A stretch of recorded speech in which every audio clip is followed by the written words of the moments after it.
or just like cut through their fucking bullshit, because what they are doing is deliberately not informing you about the genetic or the socioeconomic or the emotional or whatever, or what bullshit the BMI is, which we will discuss in a second.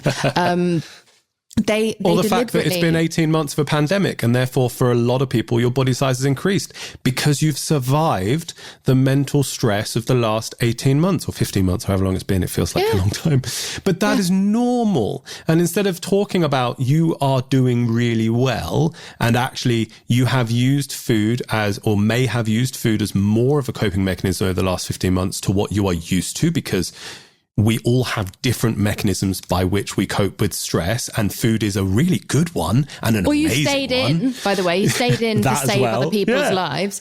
Your lifestyle has changed. Like, that's normal. They're not going to tell you that. They're just going to say, oh, well, it's just an even worsening of this epidemic we have around body size. No, it's not. No, like, that's just bollocks. I cannot wrap my head around the fact that an actual medical doctor just said not once, but twice, that coping with stress with food is not just okay, but healthy. Stress eating is not healthy, period.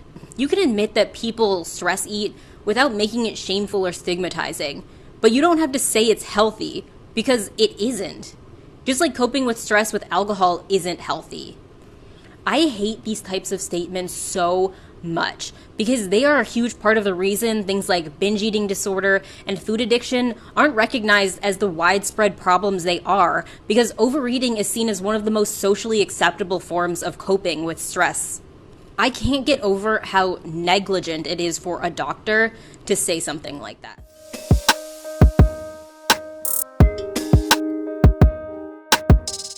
And at the same time, we also used to, not that long ago, practice medicine in a very patriarchal manner, in the sense of, I am right, here is what's wrong with you, this is what you have to do, go away and do it.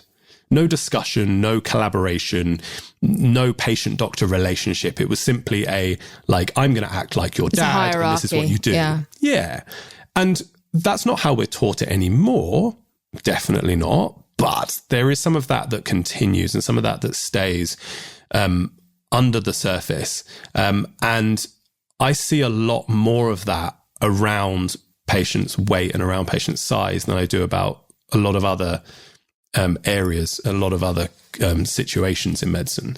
And I think a lot of that is because we consider weight to be something that is a choice. We consider it, and by we, not just doctors, but society in general. And again, doctors are subject to all of this kind of stuff. They might have gone to medical school, but before medical school, they were subject to all of society's assumptions and what they were told about weight and all this kind of stuff. So we're still people. Like, this is still stuff we grow up learning, and kind of it gets ingrained. And then we become responsible for someone's health.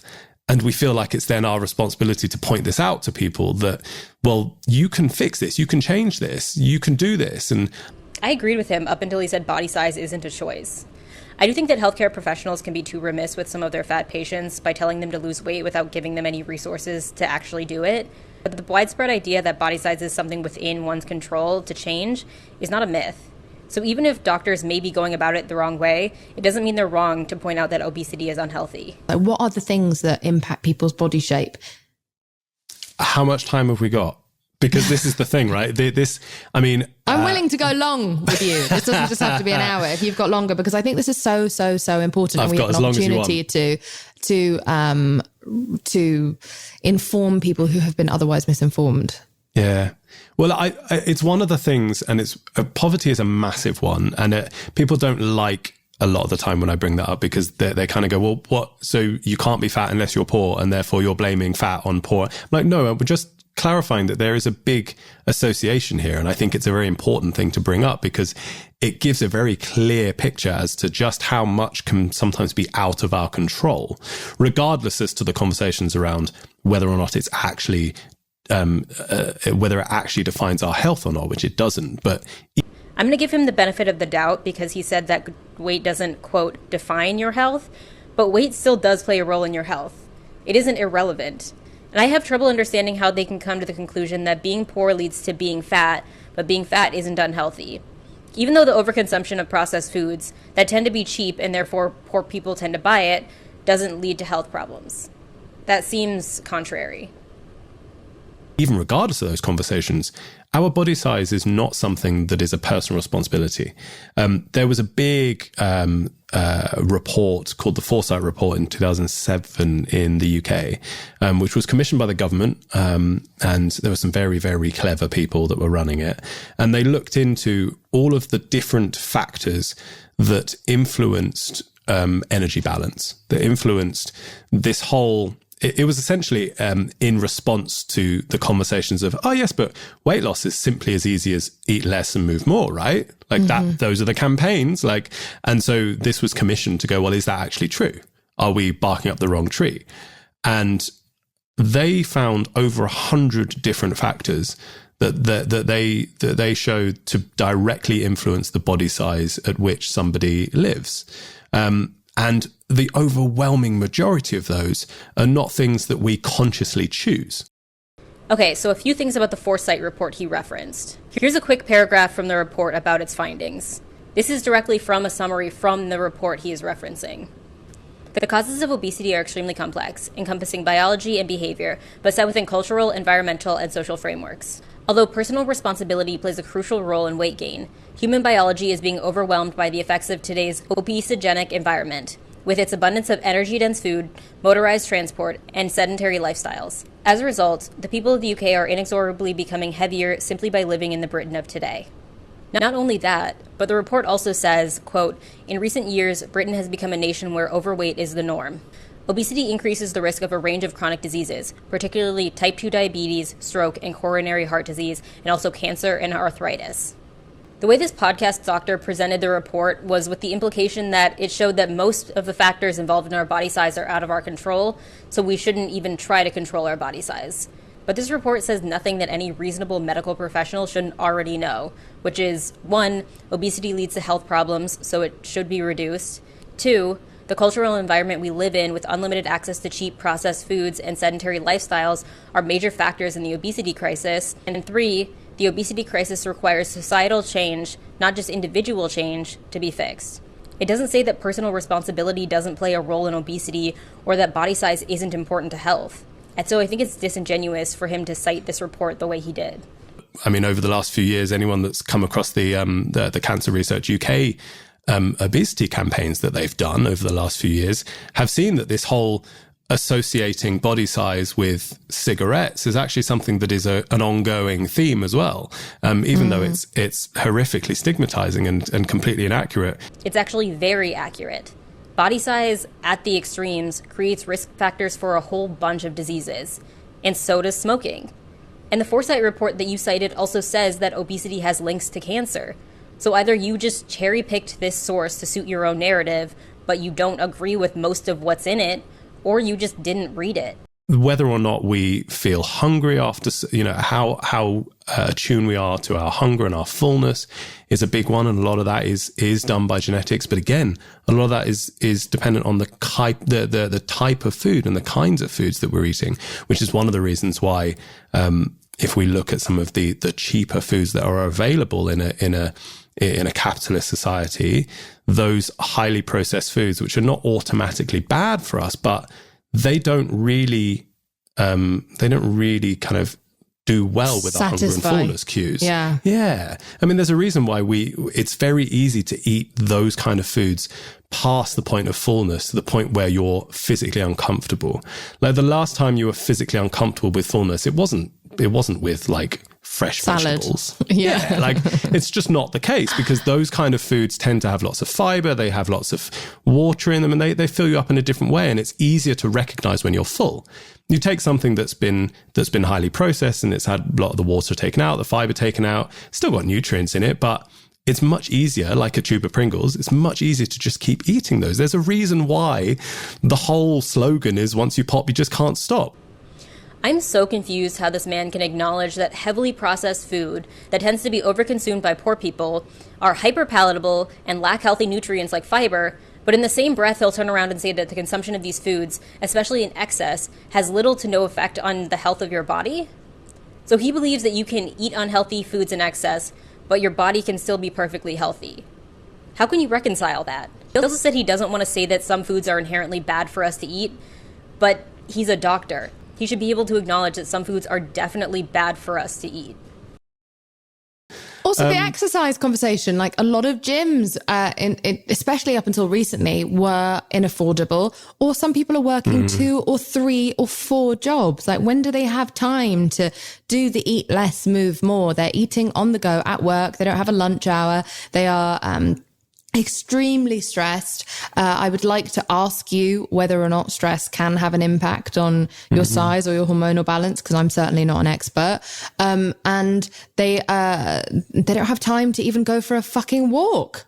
They don't have any time for themselves. And then there's also the mental health benefits of living, near or below or around the poverty line, where you're not even able to have the time or sometimes the presence of mind. And I say this from personal experience, to eat intuitively, or to plan your fucking meals, or to prioritize nutrition, because there's so much going on, because your life is so deeply stressful. On the scale traumatic. Of importance, that's lower down there. Like that's not what you want to be focusing and using that little bit of mental capacity you have left. I do agree with what they're saying. Yes, people who work 3 jobs and have huge families to take care of may not have time to eat healthy and exercise. And even if they're not fat, eating highly processed food and fast food regularly is unhealthy. Somehow these two can acknowledge in a small way that the consumption of processed foods is unhealthy, but they can't acknowledge that the overconsumption of processed foods, which often leads people to become obese, can lead to even more health problems related to an unhealthy diet. That seems to be where they draw the line in acknowledging the problems of our food environment. Combination of things like poverty, public transport, lack of big supermarkets, they all mean that access to fresh fruit and vegetables is almost impossible. And you wouldn't think that in a country that considers itself to be a first world country, like, oh, look, we're so good. A leader. Like we're nonsense. We have huge inequality when it comes to things like that.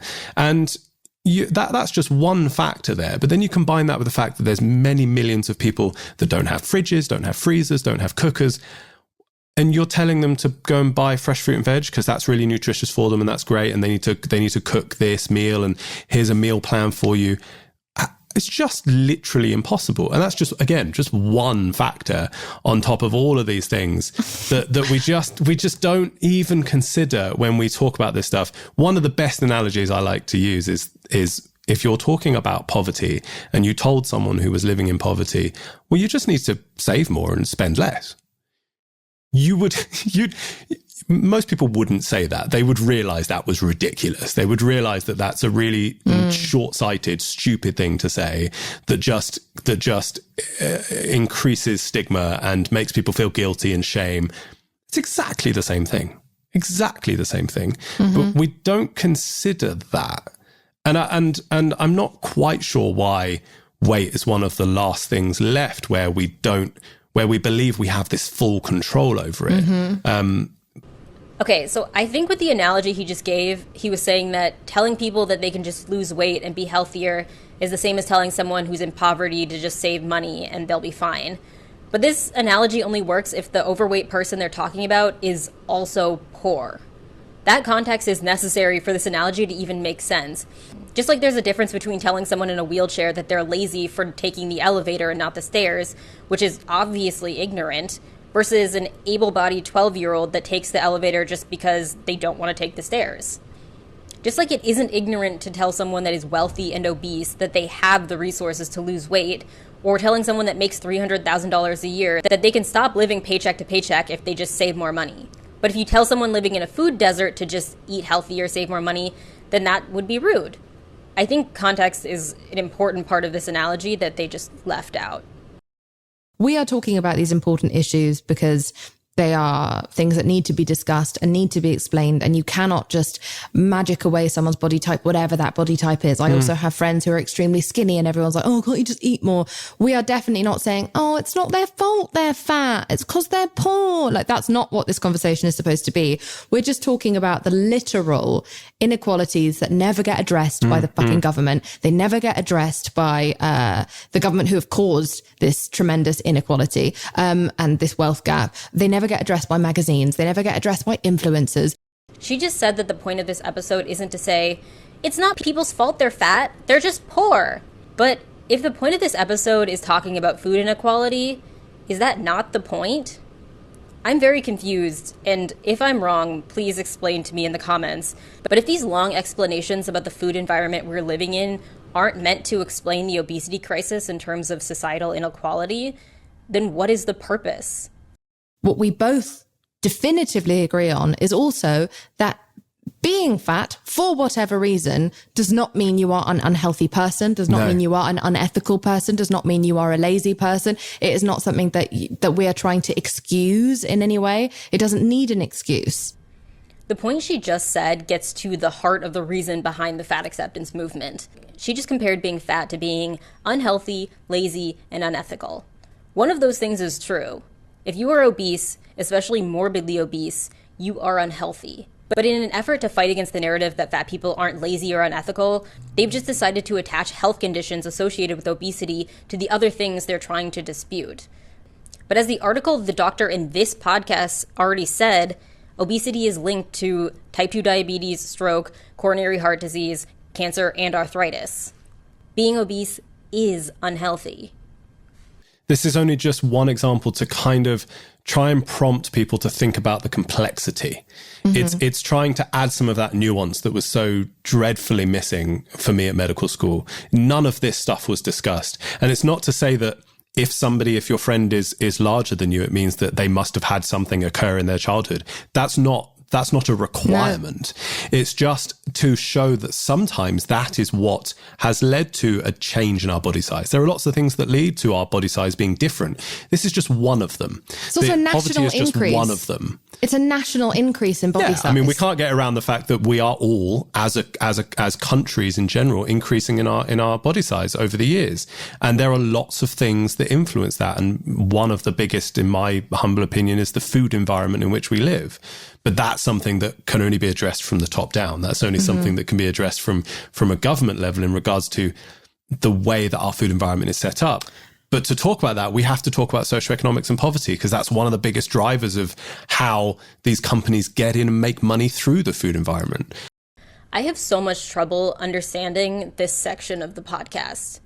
They went from saying that being fat doesn't mean you are unhealthy, which is objectively untrue, to saying that childhood trauma and food issues can lead to obesity, which heavily implies there are mental disorders and trauma that can be associated with someone's body size, to saying that the food environment we live in developed countries is not healthy and has led to people getting fat. So being fat isn't unhealthy, but mental disorders and trauma can lead people to being fat, and so can a food environment that provides easy, cheap access to unhealthy foods. So are they saying that the food is unhealthy, but consuming it isn't? So basically the food environment is making people fat, but there's nothing wrong with being fat. So why would they believe that the unhealthy food environment is even a problem if they don't think obesity is a problem that needs to be fixed? Talk to me about why the BMI is such bollocks, please. Well, it's just a terrible measure of actual fat, and B, health, because fat isn't a good measure of health either.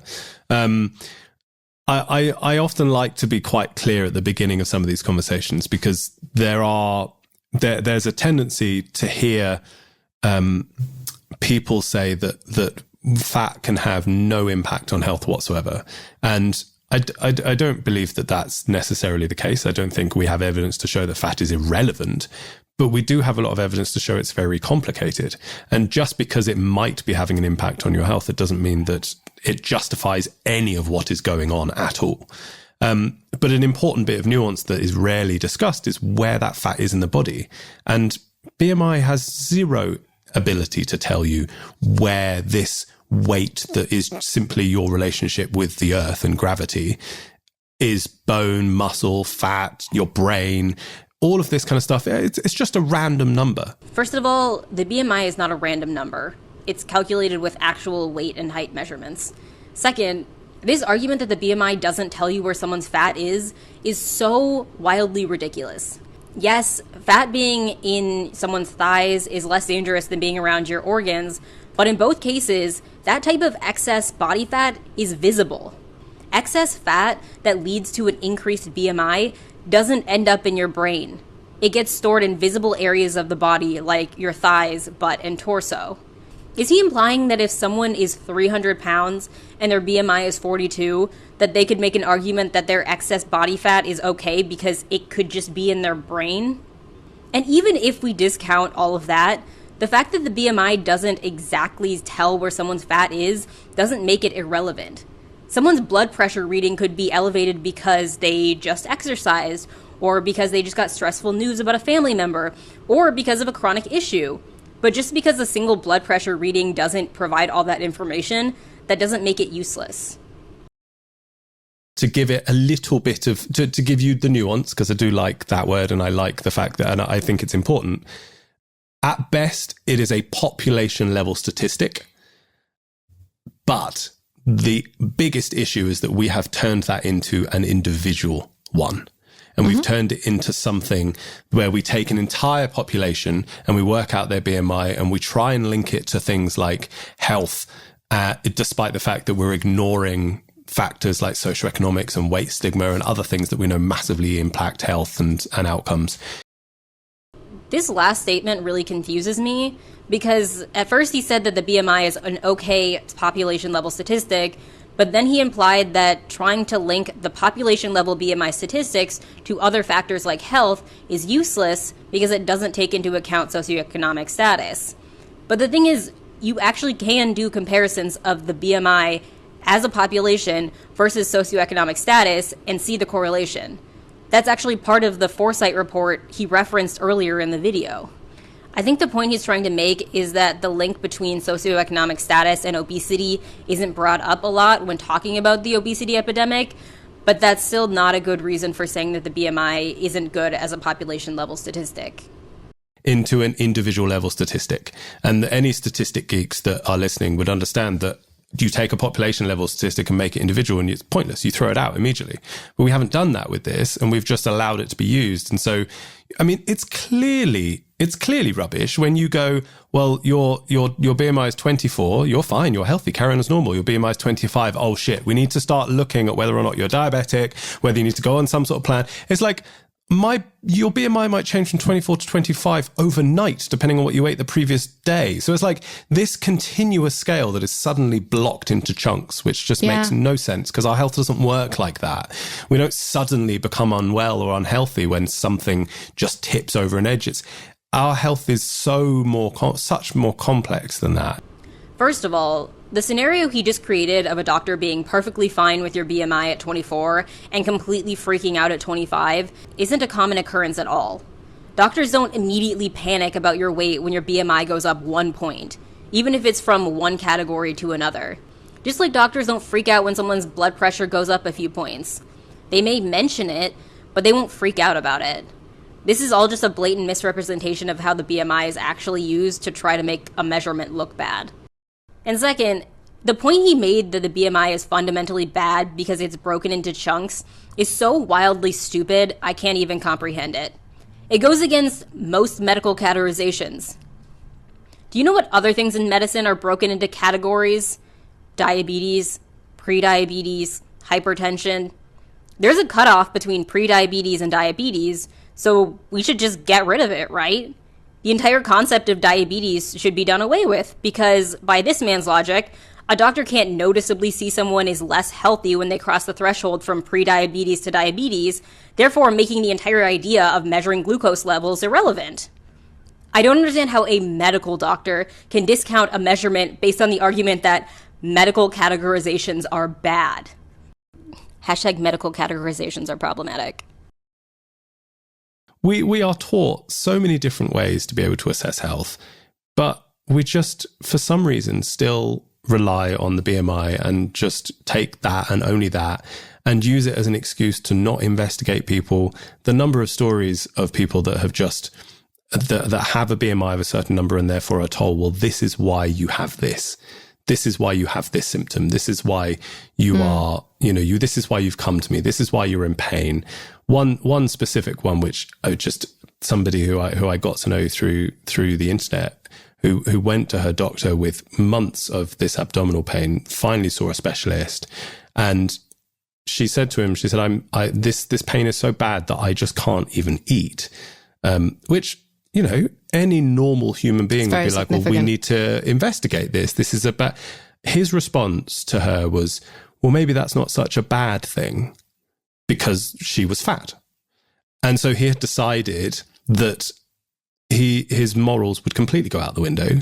And it blows my mind still that people who genuinely, doctors want to help people, like the vast overwhelming majority of them do. And I don't understand why that fact just completely escapes. And she ended up being diagnosed with bowel cancer. Obviously, that story is horrible, but I think the issue he's talking about in this section is more with the overuse of the BMI rather than an issue with the BMI itself. You can say that the BMI is overused as a metric of health while still believing it is okay for some purposes. And another thing I want to mention is that when he's talking about doctors not listening to fat people and medical professionals having biases against them, this problem doesn't have nearly as much to do with the BMI as he or people in the fat acceptance community like to make it seem. If you are obese or morbidly obese, most of the time a doctor can tell without reading your BMI on a chart. Even if the BMI measurement wasn't taken, people would still see that you're fat, and most of the time the same biases will still exist towards you. You think the doctor that refused to take this woman's pain seriously would have sat there and listened attentively to her problems if her BMI wasn't on the chart? Probably not, because the doctor still has eyes and they could still see she was fat. So I don't understand why the BMI gets so much hate when it comes to anti-fat bias. Getting rid of it isn't going to make doctors blind to the fact that some people are obese. Was one of the first things that I started vehemently challenging is this assumption of just prescribing weight loss indiscriminately. Just, well, someone is certain size, we're going to tell them to lose weight, and when they come back to see us, they will have done that. And we just assume that is we assume that advice can only be a good thing. Mm-hmm. And it's simply not. It's very rarely actually a positive for someone. The idea of telling someone that is overweight to eat less and come back in a few months in a smaller body is ineffective because it doesn't get to the root of their relationship with food. And people like to bring out the few individuals that somehow it has been a positive for them, because life is complex and for some people it has. But we like to bring those people out and put them on a pedestal and be like, see, you just need to work harder. But that's nonsense. They're these unicorns that for some reason we have no idea why they may have lost weight, how they've come through the other side with a better relationship with food, although I'd argue that most of them probably haven't, and they're lying to themselves. If a medical professional simply tells someone to lose weight and gives them no tools or guidance on how to do it, which is what most doctors do, then of course most people are going to fail. But that doesn't mean losing weight is a bad idea or that someone can't lose weight in a healthy way and come out on the other side with a healthier relationship with food. Dieting is pretty much one of the biggest predictors of future weight gain. Take the way that people tend to do it, and you touched on this already in regards to the way that we tend to look for quick fixes, right? We tend to look for things that will work as quickly as possible because it's an effort. And the reason it's an effort is because you're fighting your normal body's wish to stay at the same kind of body size. No. The reason changing your diet and losing a significant amount of weight is difficult is mostly because you're fighting your own deeply ingrained habits when it comes to food. That takes effort. It's not because all bodies are just happier and healthier at a larger size. And that's also why the quick fixes for weight loss he referenced don't work. Mm-hmm. Because that's healthy and that's a good idea. But it's a struggle. It's an effort. It's anxiety inducing. It causes you to have stress during the process.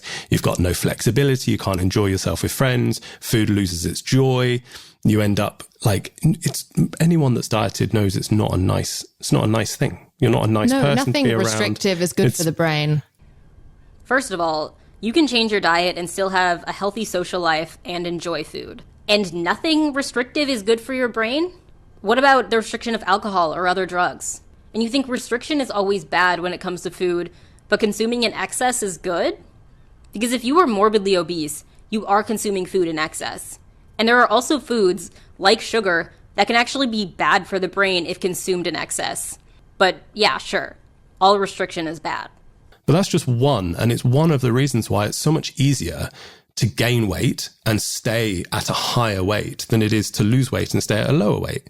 Because our body is hardwired to do that, because one of them keeps us alive and one of them doesn't. The only thing that going down a lower weight deliberately does is fits the societal ideal of aesthetics. It's not a prerequisite for health by any stretch of the imagination. He basically just said that the human body is only meant to gain weight because there are no physiological benefits to weight loss.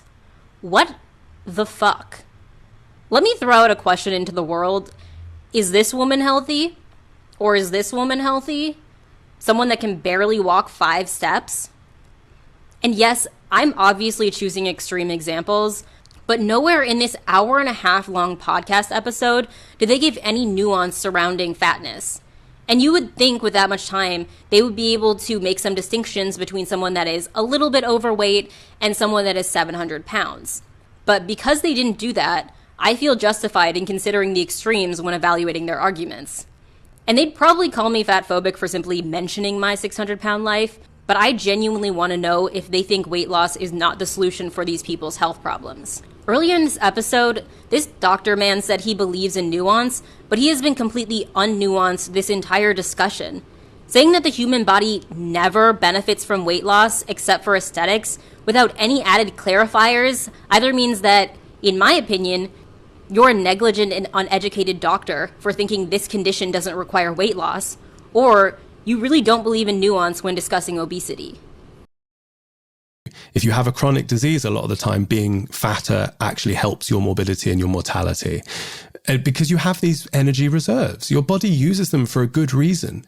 And yes, things can go wrong, but that's not, this conversation isn't taking place. It's not that there is no nuance being had in these conversations. It's only fat is bad, it causes this, you're going to become unwell, you're going to get diabetes, rather than why are we demonizing something that is normal, that is natural, that actually ironically is having the exact opposite effect of what people think they want to do. Obesity, and in particular morbid obesity, is not normal. It is not natural by any stretch of the imagination. And to connect this back to earlier in the episode, he said that obesity rates are rising because of our seemingly unnatural food environment compared to the past. So how can you say that the rising obesity rates are natural and completely fine, but the food environment that caused it isn't natural and is actually a problem?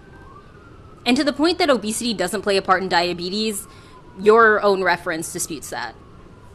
Kind of the first half is essentially my relationship with food. This is your book, Food Isn't Medicine. Yeah. So you're a better PR person than I am. I need to say the phrase. The first half of the book is my kind of relationship with food, my story, talking about the complexity and the nuance around weight. And then the second half is why I think the phrase food is medicine is harmful. And all of this nutribolics that comes from a lot of these assumptions around not only our health, but our weight. I hate the idea of him saying food isn't medicine. And I think the problem with saying that comes from differing definitions of what is medicine. Most of the time, people think of medicine as something that treats an illness or disorder. Chemotherapy, antibiotics, antidepressants, things like that. But medicine does and should include things that prevent disease. And along with regular exercise, there is nothing on earth that is better at preventing disease than the regular consumption of healthy food. No, a healthy diet can't prevent a bone break or cure your cancer, but it can make it less likely that you will develop cancer in the future or lessen the symptoms of a lot of mental and physical illnesses. So I strongly oppose the idea that we shouldn't call food medicine. It's some of the best medicine we have. The diet industry got it wrong. Again, surprise, surprise. It's not a justification to now go eat all the fat all the time. Like, what's so hard about balance? Like, I think it's sexy. I don't know why people don't think this advice is sexy advice. It's good advice. Like, eat some carbs, eat some fat, eat some protein. In this section, he's talking about the keto diet when he's referencing a lack of balance. But I hate the advice he just gave to just eat balanced because, one, it's way too simplistic. He complained earlier in the episode that doctors often tell people to lose weight and send them out the door with no further instructions, but him telling people to just eat some carbs, eat some protein, and eat some fat is the same type of overly simplistic advice that doesn't help people become healthier. And two, He said he believes in nuance, but this is just another instance of him not being nuanced. Because if you truly believe that the food environment we live in developed countries is hard to navigate, why would you believe that simply telling people that the keto diet is bad because it isn't balanced would actually help people? And that's not just for fat people, it's for everyone. Towards the end of this podcast, he mentions people should focus on eating whole foods like fruits and vegetables, but along with this advice to, quote, eat balanced, he doesn't give a lot of dietary advice. But saying eat balanced and focus on whole foods is no better than saying move less and eat more, and other generic advice you previously criticized other doctors for giving. You feel that hungry feeling and you start to look at, and I really, really used to relate to this with anorexia, that hunger, that weakness made me feel virtuous. It made me feel as though I am a disciplined, stronger person for that feeling, as that I am resisting this feeling. I am losing fat and I'm getting healthier as this is not the feeling of my body literally telling me it's dying. This is the feeling of benefit. This is there was a smugness to my starvation, and that can happen very easily with the intermittent fasting. Whether you're doing it for weight loss or whether you're doing it for these like false health benefits, to start to put virtue on restriction of food is such a slippery slope into eating disordered behavior. This statement, oh my gosh. The point she just made is so interesting to me because something I've noticed in the fat acceptance movement is that the skinny people, smaller people, whatever you want to call them, that are the most active and vocal in the movement are people that have recovered from or are actively recovering from an eating disorder. Just now, when she talks about the slippery slope from timing when you eat to anorexia, is a perfect example of her projecting her own issues with food onto everyone else. I've heard other people with eating disorders talking about how it's wrong for people to cut back on the amount of sugar they put in their coffee because when they were in the throes of their eating disorder, they would never put sugar in their coffee, or how I shouldn't consume fruit as a light breakfast because for a long time, they justified their own eating disorder by overconsuming fruit. The thing is, everyone that has struggled with a restrictive eating disorder has had some sort of compulsive rules around food. But just because those rules fed into your unhealthy relationship with food and fueled your disorder, that doesn't mean they're inherently unhealthy. It means they're unhealthy for you. And it's short-sighted to think that all food rules are bad. And to me, it shows that you haven't properly healed from your own eating disorder. So we're getting towards the end of the podcast, and so much of this podcast was confusing to me. I can't reconcile how contrary so many of their statements are, particularly this doctor who says that food isn't medicine. Because for me, if you believe that food isn't medicine, that food can't prevent disease, then I have to assume you believe that food can't cause disease either. And if that's the case, then why is the food environment we live in even a problem if you don't believe it causes disease? Even though they will acknowledge in some ways that highly processed food is unhealthy, like in the next clip.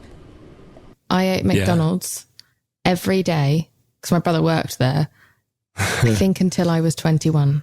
What was your favourite? That's the most important question Ronald's here. McDonald. Obviously, if I can like Big Mac or milkshake or chicken nuggets. I use the word chicken very loosely. It's the days before wraps were actually I think a thing. it's why I look so much younger than I am, because I'm full of preservative. Low fat everything. It was low fat dressings, low fat yogurt, low fat cheese, low fat like meat. A lot of the time, the main reason it wasn't a good thing is because it just got replaced with things like sugar. So they can acknowledge that sugar in excess is bad in some way, or that McDonald's food has horrible quality, and that all of these heavily processed foods can overtake your body's mechanism for recognizing fullness, aka they can be addictive, yet they don't put all of those pieces together to recognize that unhealthy addictive food leads to obesity, therefore obesity is unhealthy. It doesn't seem like a large leap to me at all, so I don't see why they refuse to acknowledge and even actively refute the idea that obesity is unhealthy. If I was completely unaware of this topic relating to food and obesity before coming into this video, I think I would leave more confused than when I came in. I would have a lot of questions. For example, is a dietary change to restrict sugar always a bad idea? If I have an addiction to processed food, should I actively try to reduce my consumption of those processed foods? Or should I trust my doctor when they tell me that being morbidly obese places me at risk for disease, like diabetes or mobility issues in the future? This podcast episode gives very contrary answers to all of these questions, but I don't think they're difficult questions to answer. They say things like, all restriction is bad, but also imply that the consumption of sugar in excess is bad. They say processed food is hyperpalatable and can override your body's ability to recognize when you're full, but also say that active management of your diet to reduce the consumption of them is unhealthy. They say the food environment we live in that caused the high rates of obesity is unhealthy, but obesity itself is healthy. And part of the conflicting nature of the things they said could be fixed with some simple clarifiers on the things they say. It would have cost them very little time to say something like, weight loss is for aesthetic purposes a lot of the time, but weight loss is still necessary for some people. Or that over-restriction of food is bad, but some efforts to reduce sugar consumption can be done in a healthy way.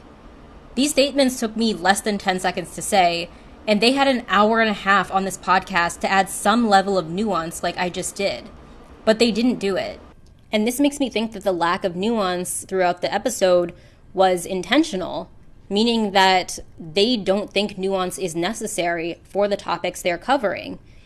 And to me, that's just wrong, because there is a lot of nuance when discussing the obesity crisis and the food environment and food addiction and eating disorders. And they really painted a lot of it in a way that is very black and white, but also in ways that are highly contradictory. So yeah, I'm very confused about this episode. If you guys have opinions about it, please let me know in the comments so I know I'm not alone in feeling highly confused about everything I just listened to. And don't forget to like the video. These videos don't do as well on my channel, but I do put a lot of time and effort into them, and I think they're still important to make. So if you could like the video, that would be amazing, and I will see you in my next video.